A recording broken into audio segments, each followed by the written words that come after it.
اور دوستو ناموں کے بڑے اثرات ہیں، اچھے نام رکھو، اچھے اثرات مرتب۔ کسی کا نام اگر کتا رکھ دو تو بھونکے گا نہیں تو اور کیا کرے گا؟ صلوات پڑھو محمد و آل محمد کی۔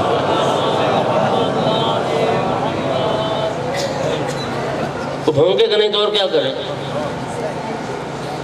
اچھے نام دو اولاد کو۔ ایک شخص آئی امام صادق علیہ السلام کی خدمت میں، عرض کرتے ہیں مولا ہم اپنی اولاد کا نام آپ آل رسول کے ناموں پہ رکھتے ہیں۔ سرکار نے پتہ جواب میں کیا جملہ فرمایا حل الدین الا الحب، فرمایا یہی محبت ہی تو دین ہے۔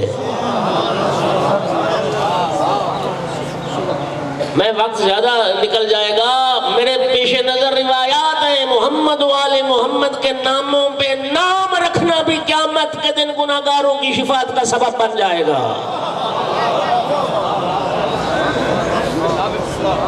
یہ نام بھی سبب بن جائے گا۔ اور نام تکرار ہوتا رہتا ہے، نام کے تکرار سے کیوں گھبراتے ہو؟ تم خاندان میں نام کے تکرار سے ڈرتے ہو۔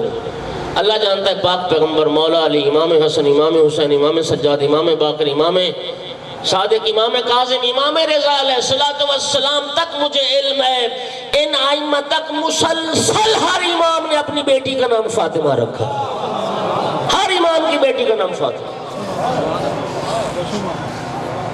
اور پھر تم کیوں بھول جاتے ہو اس بات کو کہ اللہ نے امام حسین علیہ السلام کو جتنے بیٹے عطا کیے، امام نے ہر بیٹے کا نام علی رکھا، اور جتنی بیٹیاں عطا فرمائیں ہر بیٹی کا نام فاطمہ رکھا۔ امام سجاد علیہ السلام جب اسیر کی حیثیت سے دربار یزید میں پیش کیے گئے تو یزید نے تعارف پوچھا، اے قیدی اپنا تعارف کرو، تم کون ہو؟ فرمایا انا علی ابن الحسین، میں حسین کا بیٹا علی۔ یزید کہنے لگا میں نے تو سنا کہ حسین کا بیٹا علی کربلا میں مارا گیا۔ فرمایا وہ میرے بھائی علی اکبر تھے، اللہ نے جنہیں مقام و مرتبہ شہادت عطا کیا۔ یزید نے طنز کیا، کہنے لگا تیرے بابا کو کوئی اور نام نہیں ملا کہ ہر بیٹے کا نام علی رکھا؟ میرے مولا سجاد نے فرمایا یزید سن، تیرا باپ معاویہ یہ چاہتا تھا کہ میرے دادا علی کا نام دنیا سے مٹ جائے، میرے بابا حسین نے ہر بیٹے کا نام علی رکھا تھا کہ نام علی دنیا میں زندہ باد ہو جائے۔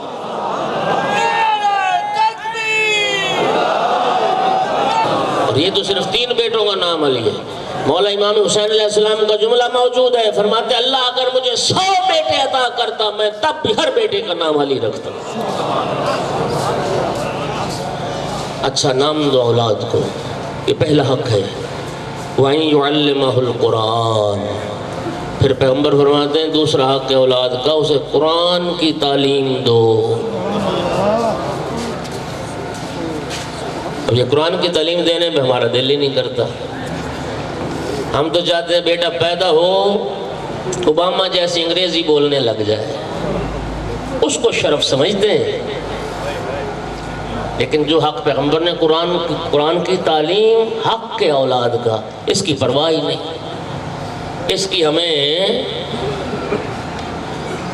میرے بیٹے کو انگریزی پڑھانے آتا ہے ٹیچر، اس کو میں فیس دیتا ہوں 2000 روپیہ مہینہ، 5000 روپیہ مہینہ، اور قرآن پڑھانے آتا ہے اس کو 200 دیتے ہوئے بھی تکلیف ہوتی۔ چھوڑو مولوی صاحب کو کیا کریں، بہت کچھ پڑھا دنیا میں، نہ پڑھا تو قرآن ہی نہ پڑھا۔ ہاں امام خمینی رضوان اللہ علیہ نے بڑا خوبصورت جملہ فرمایا تھا، انہوں نے فرمایا تھا مسلمانوں جتنی توجہ سے اخبار پڑھتے ہو اتنی توجہ سے کبھی قرآن بھی پڑھا ہے، خدا کیا کہتے ہیں؟ یہ حق ہے اولاد کا، اس حق کو۔ اور تیسرا حق فرمایا ان یحسن ادبہ، اسے ادب سکھاؤ، تہذیب سکھاؤ، اخلاق آل محمد سے آراستہ۔ الولد سید 7 سنین، 10 منٹ صرف باقی رہ گئے 1 گھنٹے میں، اور پھر وقفہ نماز و طعام۔ سرکار نے فرمایا 3 حصے، ایک حدیث میں سرکار نے بچے کی زندگی کے 3 حصے تربیت کے کیے۔ پہلے 7 سال آقا فرماتے بچہ سردار ہے، سردار،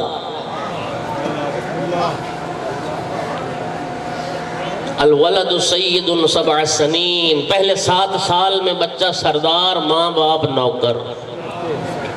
اے سردار کو ڈانٹے، سردار کو گالی دے، سردار کو مارے،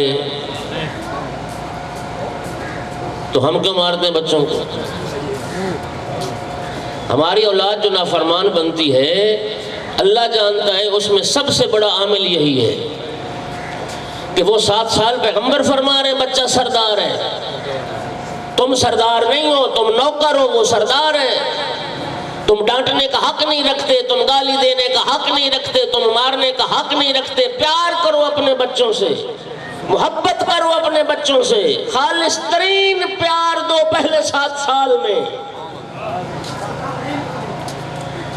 اللہ اکبر۔ ایک عربی سرکار کی خدمت میں آیا، سید الانبیاء کے دائیں زانو پہ امام حسن بیٹھے، بائیں زانو پہ امام حسین بیٹھے، چوم رہے، کبھی حسن کے بوسے کبھی حسین کے بوسے۔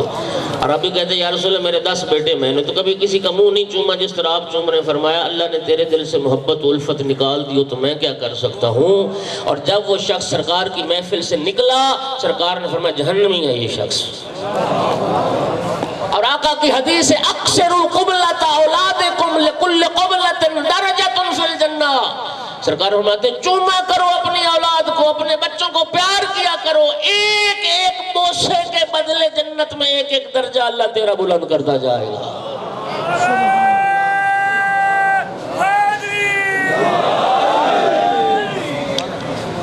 من کان عنده صبی فلیتصاب لہ۔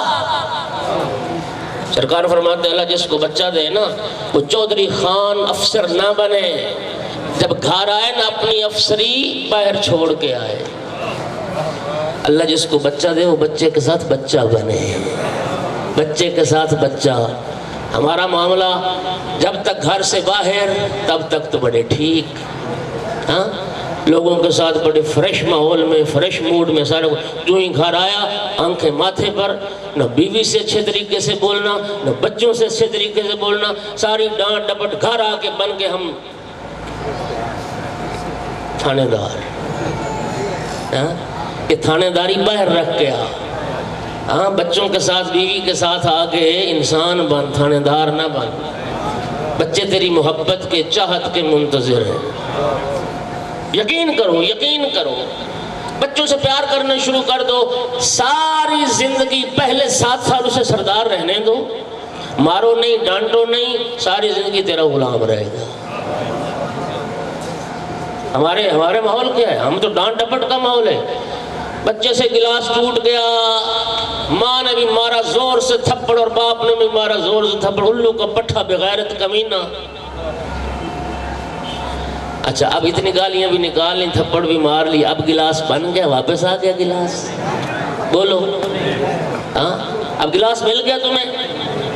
وہ ظالم انسان، اس نے تو گلاس توڑا اور تم نے جو ننھا سا دل توڑ دیا۔ ہاں کہاں سے لاؤ گے وہ دل کہاں سے آئے گا؟ گلاس تم سے بھی ٹوٹ سکتا ہے، پلیٹ تم سے بھی ٹوٹ سکتی ہے، نقصان کوئی تم سے بھی ہو سکتا ہے۔ اس کا یہ طریقہ ہے بچے کو مارا جائے، تھپڑ مارا جائے، گالیاں دی جائیں۔ آج وہ چھوٹا ہے نا، کہہ نہیں سکتا، آج تو کہہ لے جو کمینہ بغیرت کہنا ہے، کل تجھے پھر بن کے دکھائے گا بغیرت کیسا ہوتا ہے، کمینہ کیسا ہوتا ہے۔ اور اگر گلاس ٹوٹ گیا تو کیا ہوا؟ بچے کو سینے سے لگا، اس کے منہ پہ بوسہ دے کے کہ بیٹا کوئی بات نہیں، ٹوٹ گیا اور لے آئیں گے، خدا کی قسم زندگی میں نہ دوبارہ گلاس ٹوٹے گا، نہ ساری زندگی یہ سرکشی کرے گا، ساری زندگی تیرا غلام ہوگا۔ چونکہ پہلے 7 سال میں بچے کی اس سے سوال بڑی تیز ہوتی ہے، وہ شخصیت کا اظہار چاہتا ہے۔ حتیٰ علماء اخلاق نے لکھا اس کی شخصیت کو تعمیر کرو، عزت دو، احترام دو۔ حتیٰ علماء اخلاق نے یہاں تک لکھا، ہوتا ہے نا کہ ماں باپ سفر کرتے ہیں، ہاں تو بچے کے لیے سیٹ نہیں لی، اپنے لیے سیٹ لے لی، ہم بیٹھ گئے۔ وہ فرماتے ہیں اس کی شخصیت کو برباد کر رہے ہو، اس کی شخصیت کو تعمیر کرو، اس کے لیے بھی سیٹ لو، بیٹا تم یہاں بیٹھو۔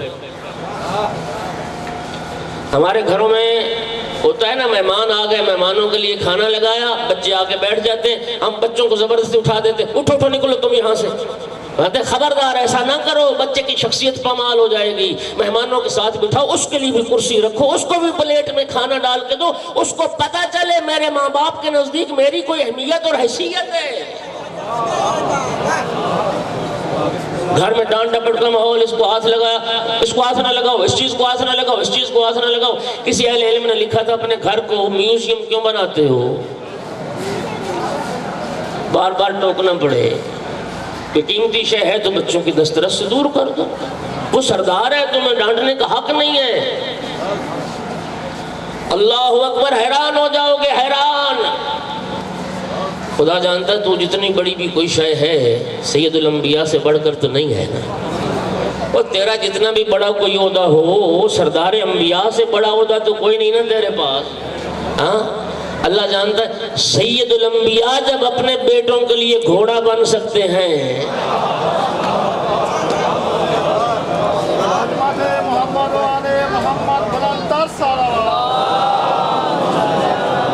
غور نہیں کیا؟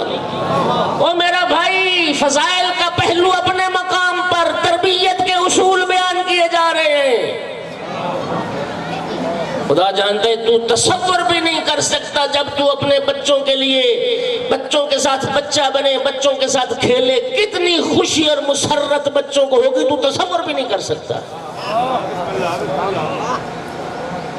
اور یار فضائل کا پہلو اپنی جگہ پہ، تربیت کے اصول ہے۔ امام حسین کی خاطر، امام حسن کی خاطر سید الانبیاء نے نمازیں لمبی بھی کی ہیں، نمازیں مختصر بھی کی ہیں۔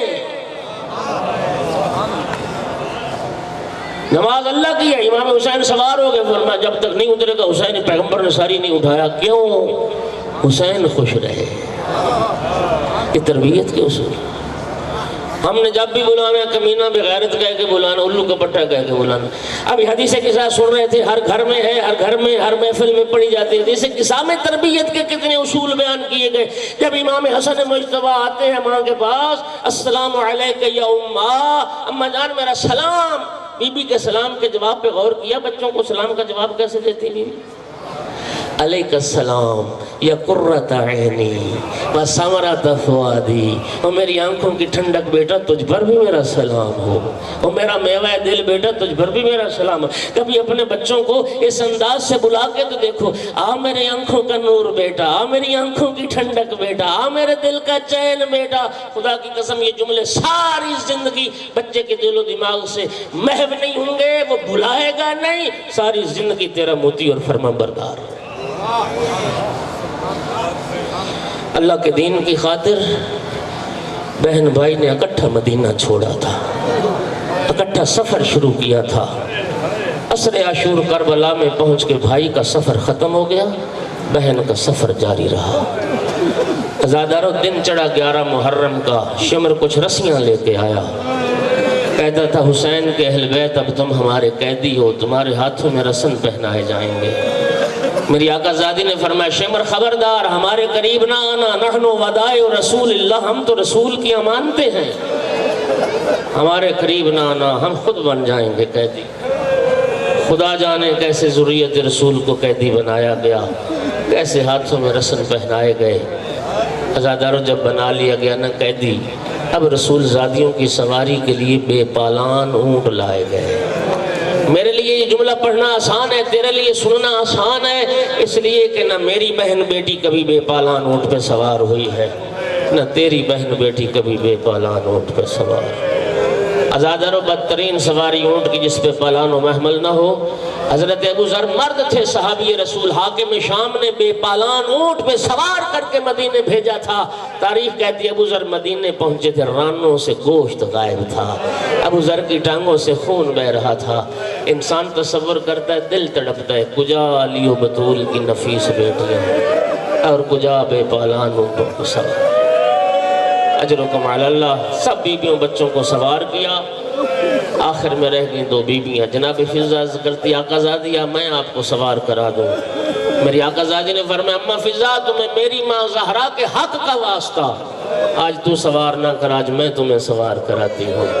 ہو گئی جناب فضہ بھی سوار، کربل کے بن میں تنہا رہ گئی علی کی بیٹی، ناظرت یمیناً و شمالا، کبھی دائیں دیکھتی تھی کبھی بائیں دیکھتی تھی، عزاداروں کوئی سوار کرانے والا نظر نہیں آیا نا، ایک مرتبہ فرات کا رخ کیا اور ایک جملہ فرمایا، یا عباس ارکبنی، عباس اٹھ مجھے سوار کرا، مدینے سے کربلا تک تو مجھے سوار کراتا تھا۔ یہ جملے سنے تیرے بیمار امام نے، زین العابدین آگے بڑھے، پھوپھی اماں کون رہ گیا سوار کرانے والا؟ پھوپھی اماں کس کا انتظار کر رہی ہو؟ پھوپھی اماں میں گھٹنے زمین پہ ٹیکتا ہوں، آپ میری پشت کا سہارا لے کے سوار ہو۔